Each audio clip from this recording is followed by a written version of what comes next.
الحمد للہ والصلاة والسلام علی رسول اللہ اما بعد اعوذ باللہ من الشیطان الرجیم لقد کان لکم فی رسول اللہ اسوۃ حسنہ۔ نبی کریم صلی اللہ علیہ وسلم کی زندگی میں تمہارے لیے بہترین اسوہ ہے، یعنی اس زندگی کو ہم کس طریقے سے سنواریں گے، بنائیں گے، کس طریقے سے ہم یہاں پر اپنے اوقات کو گزاریں گے۔ اللہ رب العالمین نے بطور آئیڈیل، بطور نمونہ ہمارے لیے نبی کریم صلی اللہ علیہ وسلم کو منتخب کیا اور فرمایا کہ ان کو دیکھ کر کے، ان کی ہر چیز کو دیکھ کر کے، عبادات، عادات، ساری چیزوں کو دیکھ کر کے تم اس دنیا میں اپنے آپ کو رکھنا اور انہی کی اتباع میں اپنے آپ کو چلانا،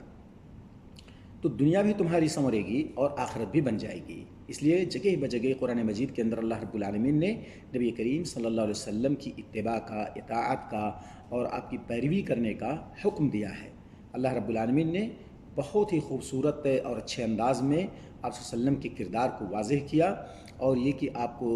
سارے جہان کے رحمت للعالمین بنا کر کے بھیجا، تو وہاں پر ہم کسی بھی طرح سے کوئی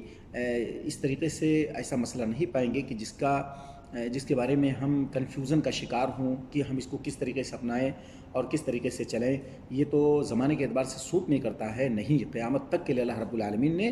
آپ کو بطور آئیڈیل رکھا ہے، اور ہر